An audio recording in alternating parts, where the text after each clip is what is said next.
Hello mga kami! So for today's mini vlog, ayan, nagluluto ako ng food for our Shabbat.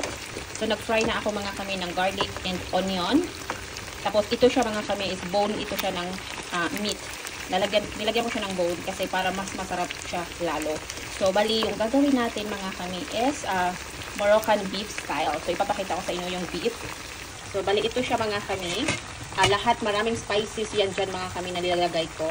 Tapos mamaya, after 30 minutes na nakaboil siya dyan, itatransfer natin siya to para mas lalong masarap talaga siya mga kami.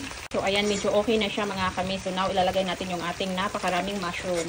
Kasi masarap siya mga kami later kapag ang mushroom ay marami. So ilalagay natin siya ng maraming mushroom. And hahaluin natin mga kami. Ayan. Natutunan ko lang ito mga kami is kay David. Dahil nga si David ay isang Moroccan. Kaya masarap siya magluto. So, natutunan ko to sa kanya kasi sabi ko sa kanya gusto ko matutong magluto. And, ayan. And also mga kami, lalagyan natin siya nito. Para siyang nuts. Pero nakalimutan ko yung tawag nito mga kami. So, lalagyan natin siya ng isang piraso.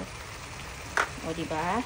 And then, mamaya mga kami, hihintayin nyo yung paglagay natin ng ating meat. And ito na siya mga kami, nilagyan ko siya ng mga spices. Paprika, turmeric, black pepper, tomato paste, and silan. Ayan, tapos imimix natin siya mga kami. Tapos maya ng konti, ilalagay natin yung ating meat. And tingnan nyo mga kami, lahat ng sauce na yan is oil. Galing sa mga meat ng bone. Tingnan nyo mga kami. Tapos gumamit din naman ako ng olive oil nito. So, diba? Sobrang ang simple lang ng recipe na ito mga kami, pero sobrang sarap niya. Gustong-gusto ni Michael yung meat nito, yung ganitong recipe, and ni Gabriel at saka ni David. At pati na rin ako mga kami. Talagang sobrang sarap talaga niya. So, now ilalagay natin mga kami yung meat dito. Yan na mga kami. Ito ay asado meat mga kami, kaya maliit siya kasi pinahiwa ko kay David. Asado meat yan siya mga kami. Tapos ipapakita ko sa inyo later yung napakalaking slice ng meat. Yun yung pinakamasarap. Ito asado lang ito. Kasi masarap siya pag i-mix mo yung meat. Yung asado kasi mga kami is, ano siya, fatty. Kaya masarap siya. Ayan, asado yan siya. And mga kami, ito na yung meat na hinihintay nyo. So, ayan. Ganito yung ginagamit namin mga kami. Ito yung meat na napakasarap.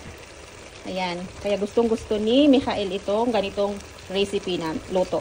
Tuwing Shabbat talaga kami nagluluto nito mga kami. Kasi gustong-gusto nila. Ayan.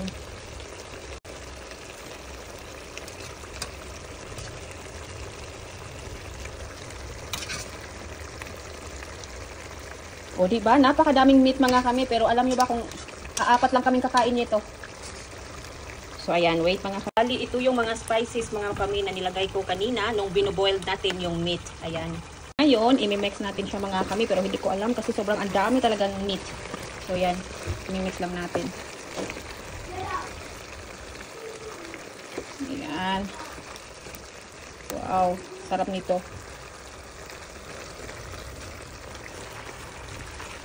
Ayan. And then, ngayon mga kami, lalagyan natin siya ng water from the meat. Ayan, i-cover natin siya ng water na galing sa meat na pinag-boildan natin. Bali, ito na siya yung para lumambot siya mga kami. Ayan. Ayan, more meat. So, bali, hindi talaga siya nawi-waste mga kami yung water galing doon sa nilagaan natin ang meat. Kasi bali yun din yung isasabaw natin dito. Bali dito na tayo magpapalambot ng ating meat. And tingnan nyo mga kami, o diba? Ganyan lang siya kasimple mga kami. Ngayon, lalagyan natin siya mga kami ng cornstarch para lumapot yung sabaw niya.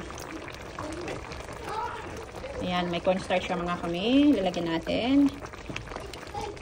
Ayan. Ayan, magpapalapot na yung kanyang sabaw. Ayan. And then, so, hihintayin natin mga kami na kumonti na yung water niya dito. And then, after that, ilalagay mo siya sa oven ng about 10 to 15 minutes. And then, yun na, ready to serve na siya mga kami. Ganyan lang kasimple, pero napakasarap mga kami. Yun lang, bye-bye! Have a good day. Shabbat shalom to everyone!